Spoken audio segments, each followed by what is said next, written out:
Quarantine, a word that will forever be tied to the pandemic that shook the lives of many people around the world in 2020. Or this 2008 movie, depending on what you did during your stay-at-home mandate. Ah yes, staying at home, the thing we wish we could always do when we felt we had too much going on in our day-to-day lives. Now that nature has forced the majority of humanity to stay home, we still have too much going on in our day-to-day lives. Now, I'm sure many of you are taking advantage of this time, and the saying of being left to one's devices has taken on a whole new meaning as people have dug very deep into their bags of free time and nostalgia to cope with these times. Things such as, but not limited to, sleeping, reading, watching TV, cooking, falling in love, falling out of love, texting the person you just broke up with, finding God, video games, and you read the title, you know where I'm going with this. One of the main takeaways that I'm sure everyone in my bracket of an age group can attest to during this time, since movie theaters are closed, is that they've never been happier to have a streaming service at their disposal. Except for me, because I'd rather stick to movies, and look where that got me. And what better way to use that service than for anime, especially this anime. Tsugumi Oba's Death Note is about the story of a 17-year-old high school student named Light Yagami. Day in and day out, he constantly sits in a mental drift about how cruel and unforgiving the world is with its fill of criminals. One day, he comes across a supernatural notebook called the Death Note, and this enables him with the power to kill anyone who has their name written in it. With such power, Light seeks to purge the world of evil criminals and anyone who opposes him, so that he may rule as the god of this new world. What makes this suspense thriller engaging is its enormity in just one episode when approached semiotically. Let me bring your attention to this word for a moment. Semiotically, derived from semiotics, is the study of meaning through shapes, symbols, and codes. A fair handful of popular YouTubers in the anime sphere go into great depth of their preferred talking points of this show as to why it is an outstanding piece of writing and storytelling. So if you're interested in their takes, check out their videos in the links below. For us, however, we'll be looking at this semiotically. From the characters to the syntagmatic values, sharp dialogue really carries this show, and it isn't your young teens anime. This is a clear reason as to why this series was critically acclaimed even before and after its finale. Let's talk about it.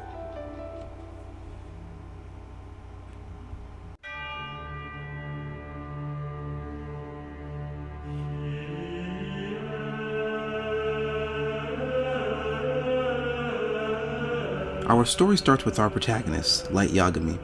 He's an exceptionally well-mannered, hard-working, and an intelligent individual as one of Japan's finest.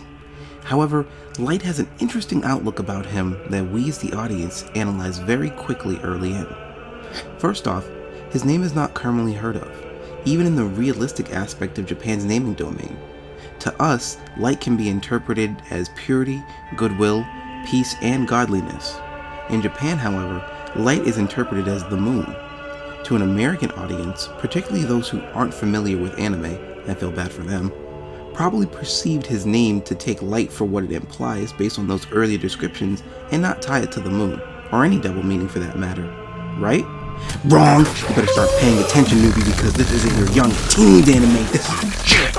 However, what about his last name can we find? In Japanese tradition, a first and last name can have double meanings within its kanji and romanji form. So with Light's last name, Yagami, it translates to Night God. When we read his name as either Moon Night God or Light Night God, we perk our ears to the interesting translation that is found within the name and delve more into his makeup, semiotically.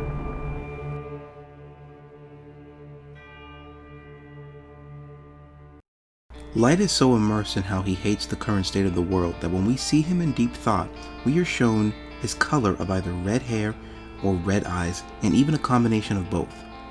Now remember this, because this particular showing of colors acts as a code and is heavily expressed for our main protagonist to visually illustrate meaning to us.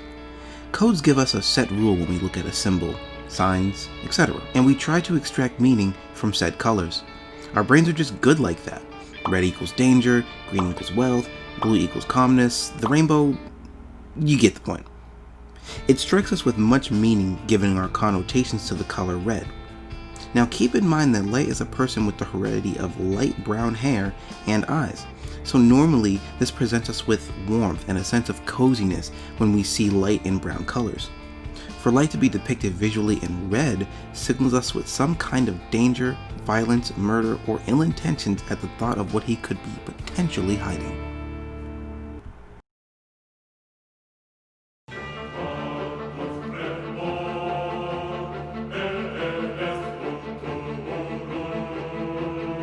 When Light comes across the Death Note, he takes the rational sense of thought and writes it off as an elaborate prank. However, after flipping through the book and coming across the rules, he tries this on a dangerous criminal that is holding a school hostage. To his disbelief, it works. Light feels it is just a coincidence, but he is tempted to try it again. While on his way home from cram school, he stops by a local convenience store and sees a girl being harassed by 3 biker thugs. He overhears the conversation taking place as the main thug reveals his name to his victim before he escalates the situation upon her. As Light writes his name in the book and nervously awaits, the victim breaks free, and as the main thug goes to chase her on his bike, he is killed instantly by an unmoving truck, thus confirming Light's suspicion of the Death Note.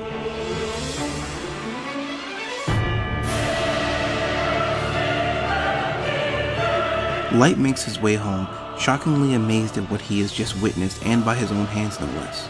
As he ponders what power he now holds, this is where the episode establishes layers of significant oppositions and is further reinforced by our understanding of semiotics.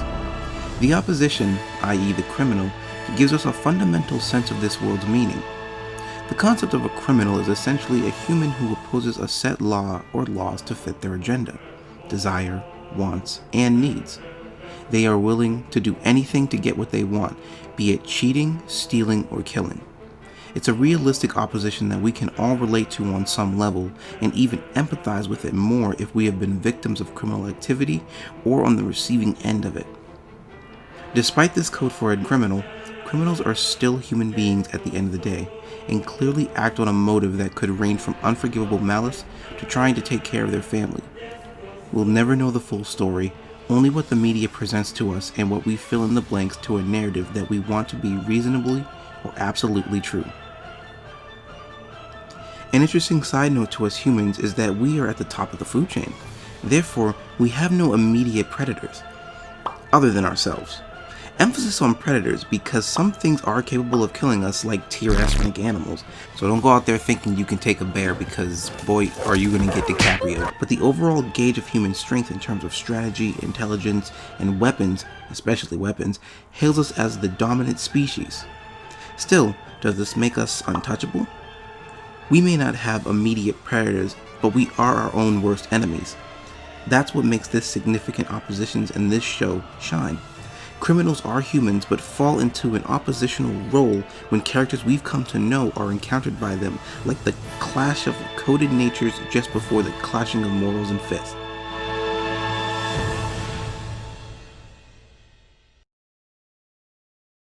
But wait a minute, you said this episode establishes significant layers of oppositions, but did a whole sermon on just criminals and animals. What are the other oppositions? Well, my friend, I'm glad you asked, because that other opposition is a force outside the realm of our natural comprehension. That opposition is Ryuk, a god of death, a Shinigami.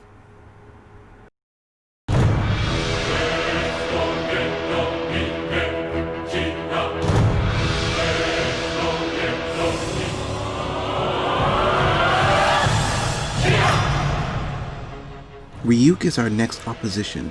He meets Light in his room as he comes home after using the Death Note. His opposition is very meaningful on a visual and paradoxical level, if we are comparing him to Light.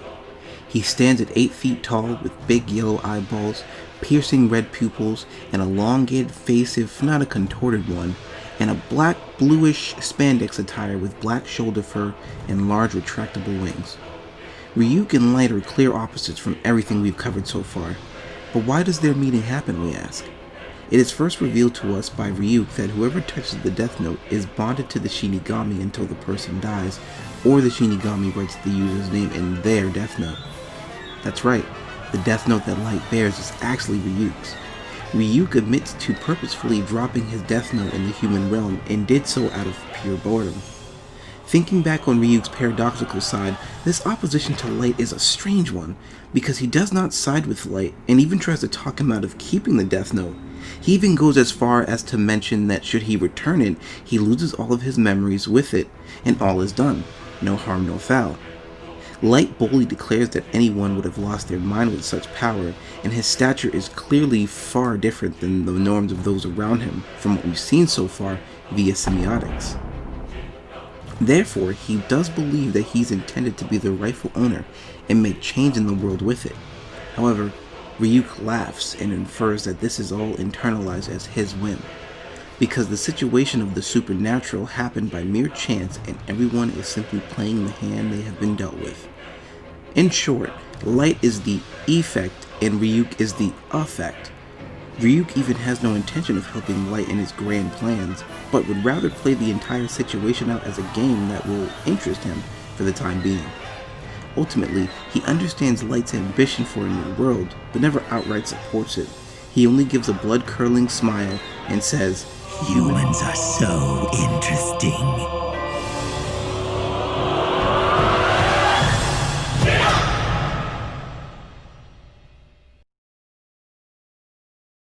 Now, like all anime shows, there are opening credits with the function to let the audience know what they are getting into.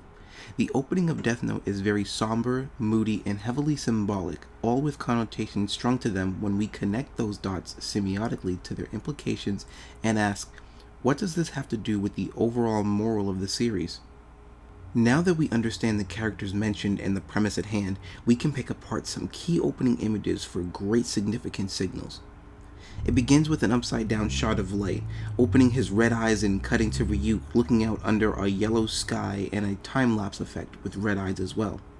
The red color is the first trigger to us that we've internalized earlier in this analysis of what it means, but we then see a pan-out shot of a red fruit and a familiar painting that shows a man reaching out to God. This image is reference to Michelangelo's The Creation of Adam, and of course has heavy significance in its own merit.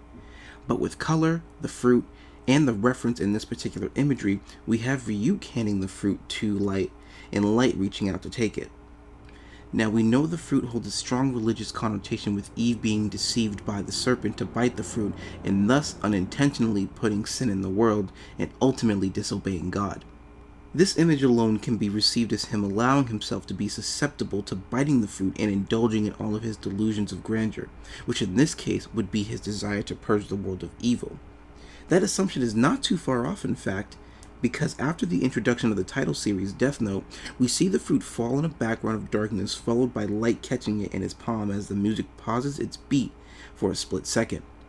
This signifies that our protagonist is indeed willing to step into that sin, and we as the audience have sort of a gasping moment, a feeling amplified even more so when the beat pauses as we know the protagonist begins to walk this path. The song then does another beat pause, and it does so when Light stands on top of a skyscraper under a luminous full moon. With the fruit in hand, he takes that first bite, signaling to us the confirmation of his path being one of treachery and grave sins. Through all of this, as the song reaches its climax, Light is found in a pose that strongly resembles a crucifixion-based pose.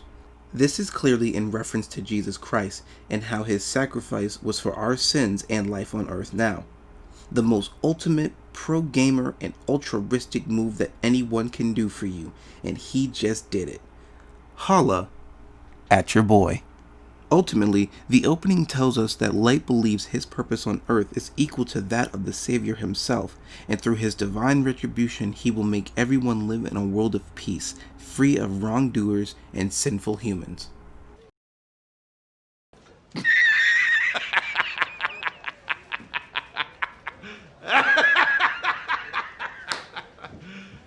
You serious? This semiological analysis of Death Note is proof why the show is objectively great, even in today's running of anime. After many years of encapsulating storytelling time and time again from this art form, what makes Death Note stand out is that it is an old story of good versus evil, but challenges you to ask which is which. Conversely, it is told from a fresh angle, a different approach, and maintains a superb narrative for suspense that makes us appreciate the characters even more when we look at them semiotically. What Death Note attempts to pick at is the story of a mortal whose life becomes intertwined with the supernatural and in turn tries to usher in a better world with a twisted mind and a mental case of the god complex along the way.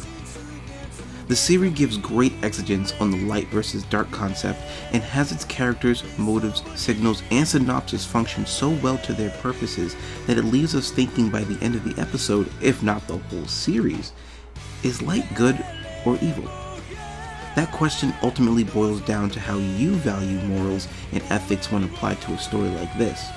But this is a very crucial relationship between a character and an audience watching, because while there are many ways to talk about this series' functions and pick it apart, what we have ultimately accomplished was examining the scope of Light Yagami's enormity in excessive depth through knowledge of semiotics and uncovered everything we need to know about him, and that was just the first episode.